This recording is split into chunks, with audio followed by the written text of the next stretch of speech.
जो भारत देश को करता हो प्यार, वो न्यूज़ जय भारत पुणे को कैसे करे इनकार।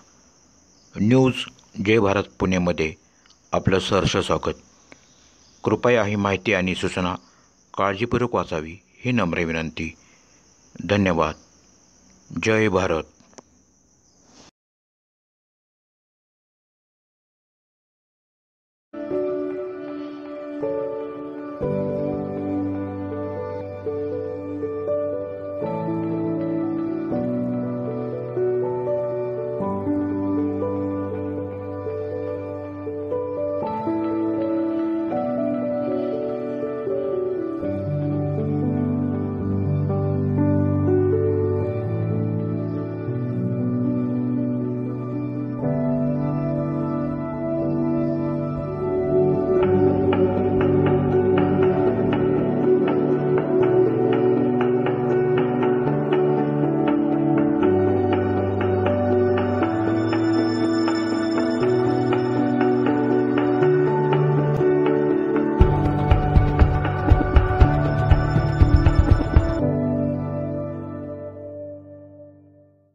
पेंटिंग कला क्षेत्रामध्ये आपल्या पेंटिंग कलेला कलात्मक पद्धतीने आकार देणाऱ्या शोभा पत्के यांच्या पुढील मुलाखतीसाठी आपण तयार आहोत। तर ऐका आणि पहा। ह्या दुसऱ्या भागामध्ये मॅडम आपलं प्रत्येक स्वागत आहे। पहिल्या भागाला जोडूनच थोडासा अलीकडे पलीकडचा प्रश्न आहे, तो म्हणजे ह्या क्षेत्राची आवड, निवड आणि सवड तुम्ही कशी जोपासता? पहिली आवड, नंतर निवड, नंतर सवड।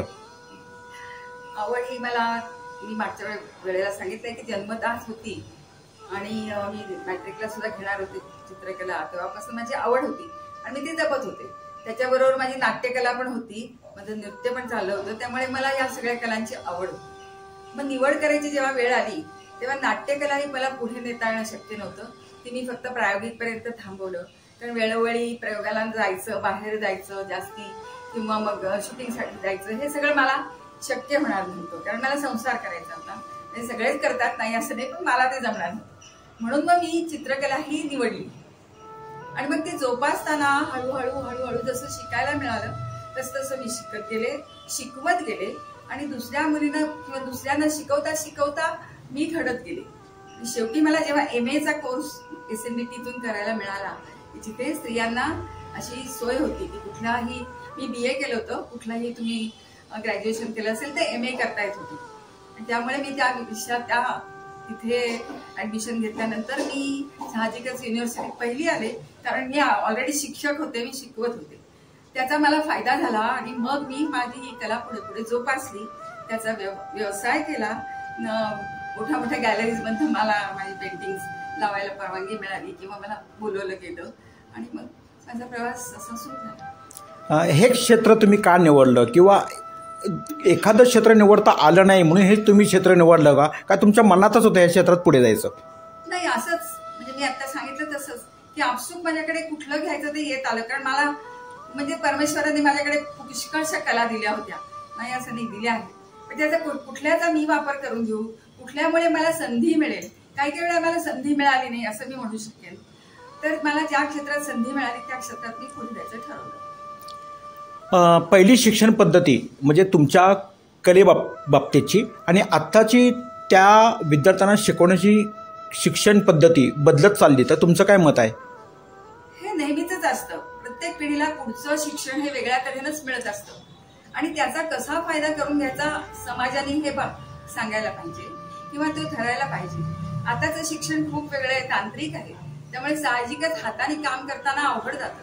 ज्यावेळी कॅमेरा आला तेव्हा हीच गोष्ट होती, चित्रकार मागे पडले होते आणि कॅमेरा पुढे आला होता, तर ह्या सगळ्याला बरोबर घेऊन ही शिक्षण पद्धती पुढच्या पिढीला पुढे नेलं पाहिजे, त्यांना नवीन नवीन वाटा दाखवल्या पाहिजेत, हे नक्की। आजकाल लोगो बनवायचा असेल, डिझाईन करायचं असेल तर माणूस डायरेक्ट आपल्या नव्या यंत्राकडे वळवतोय, तो म्हणजे सोशल मीडिया असेल किंवा गुगल गुरु असेल तर त्याच्यावरनं काढायचे आणि थोडीशी कॉपी पेस्ट करून थोडासा बदल करून ते वापरायचे, तर त्याबद्दल तुमचं काय मत आहे? तर आता मी सांगितलं तसं ते होणारच आहे आणि हे पुढे पुढे होत राहणार, त्याच्यासाठी तुम्ही तर नवीन पिढीला जास्तीत जास्त शिक्षण द्यायला पाहिजे, ह्याचा वापर कसा करायचा हे शिकवायला पाहिजे. आणि अर्थातच जुन्या लोकांनी करून ठेवलंय ते किती महत्वाचं आहे हे शिकवायला पाहिजे. नुसतंच नाही की तुम्हीच चांगले आहात असं नाही, तेही शिकवायला पाहिजे.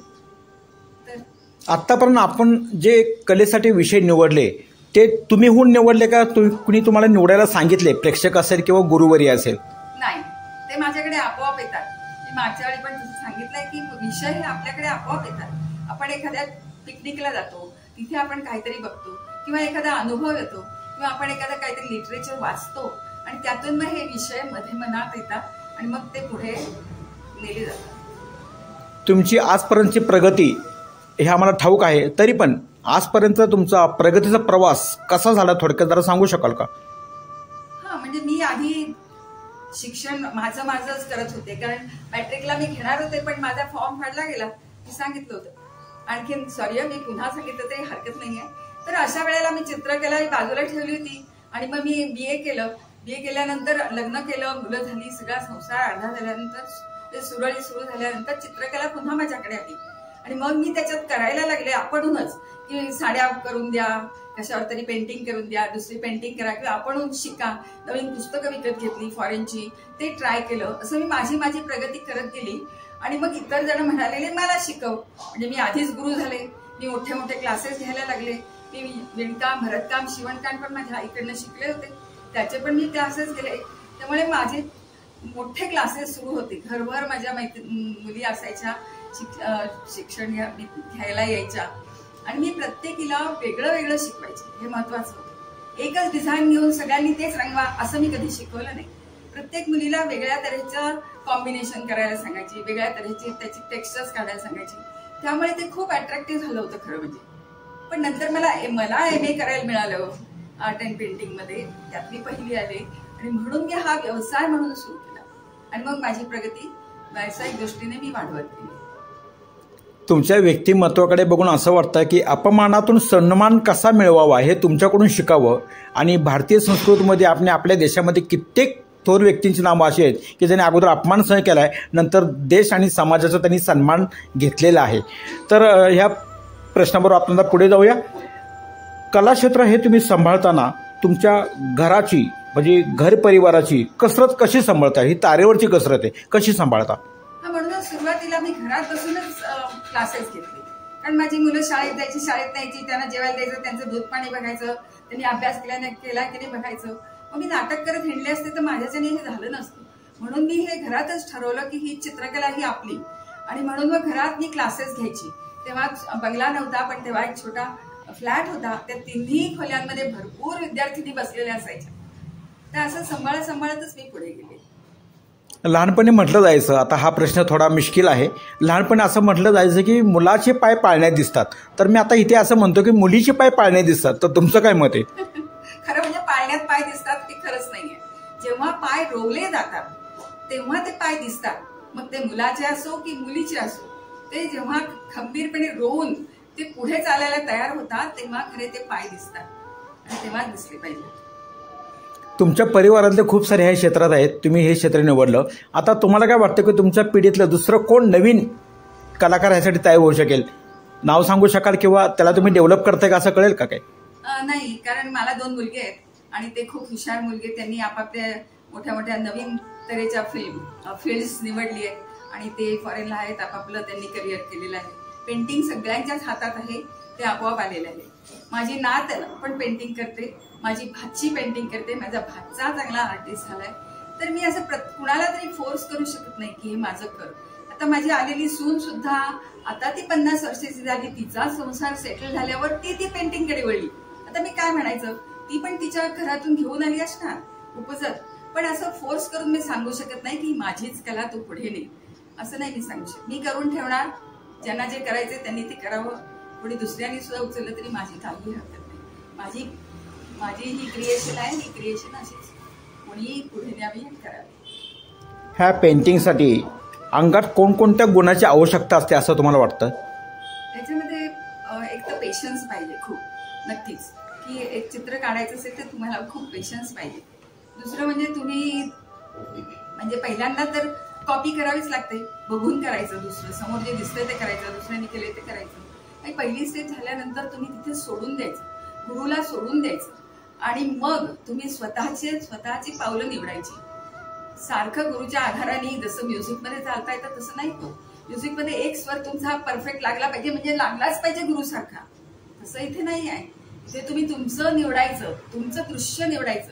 तुमची दृश्यात्मक जी कलाकृती आहे ती तुम्ही दृश्यात्मकच ठेवायची. ती छानच दिसली पाहिजे असं नाही, पण त्याच्यात पाहणाऱ्याचं मन अडकलं पाहिजे, त्याला त्यातून दुसरी काही कल्पना सुचली पाहिजे, ते सुंदर वाटलं पाहिजे असंही नाहीये. काही जण सुंदर नाही काढत, पण म्हणून ते वाकडं असेल असं मी नाही म्हणत. पण माझी प्रकृती वेगळी आहे. मला माझा कॅनव्हास सुंदरच वाटला पाहिजे, त्यात आनंद मिळाला पाहिजे. आणि मग त्यात काय आपण वापरायचं, कशी आपण त्याच्यातनं टेक्स्चर्स काढायची, हे सगळं आपण शिकलेलं जे असतं त्याचा उपयोग करून घ्यायचा आणि मग आपलं कॉम्पोजिशन आपण बनवायचं.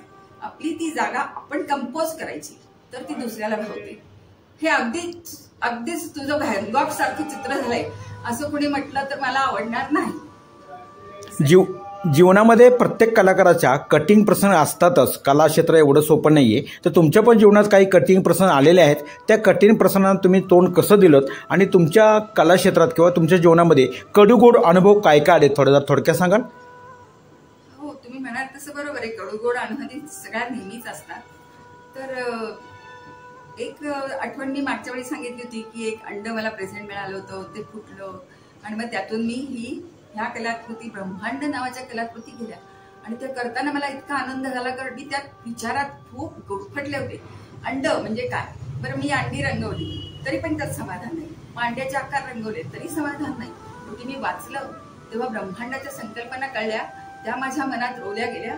त्यातून मला रंगसंगती दिसली की हायकीपासून लोकीपर्यंत हे जे चित्रकलेचे प्रकार आहेत की लाईट शेड्स आणि डार्क शेड्स, ते संबंध जणू काही ब्रह्मांडाच्याच कथा आली की स्वर्ग, पाताळ, अतल वितल, डाग झालेले असं काहीतरी सुचत जातं.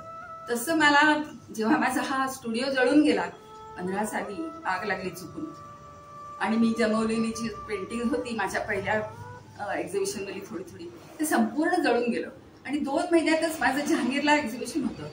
आता मला इतका शॉक बसला की आता मी काय तिथे लावायचं, काही थोडीफार होती तर मी रात्रंदिवस जागून माझे 2 टेबल उघडून बसले होते. सगळे कॅनव्हास 2-3 लावून ठेवायचे, ज्याच्यावर जसं येईल तसं करत सुटायचे आणि मग त्यातून जी निर्मिती झाली त्याच्यातून माझे चांगले असं एक्झिबिशन 50 पेंटिंगचं माझं तिथे लागलं. हा कटिंग प्रसंग येताना किंवा तुमच्या जीवनात आला त्यावेळेस तुम्हाला कोणाचे सहकार्य किंवा कोणाची सहानुभूती घ्यावं असे वाटले का की तुम्ही मनाची तयारी भक्कम केली? हो, मला सहानुभूती घ्यायची असते हेच माहित नाही. म्हणजे कित्येक जण म्हणतात तू गव्हर्नमेंटला सांगितलंस का, तू ह्यांना सांगितलंस का, नाही. तर माझ्याकडे आपोआपच मीडियावाली आली मंडळी, त्यांनी माझं ऐकून घेतलं, त्यांनी ते प्रसारित केलं, सगळ्यांना कळलं आणि सगळ्यांनी मला गुड विशेस दिले. त्या गुड विशेस त्यांच्या वेळीवरच माझं काम मी पुढे ठेवलं आणि माझीच मन शोधून काढली. मला खूप तेव्हा सगळ्यांचे फोन येऊन रात्री परक्या म्हणजे दुसऱ्या देशातलं सुद्धा मला मंडळींची, माझ्या मुलांची, माझ्या भाच्यांची याचे फोन की तू करत राहा, वा मस्त होते असं करत राहिल्यावर मला ती शक्ती मिळाली आणि त्यातूनच मी फिनिक्स सारखी त्या राखेतून वरती आली.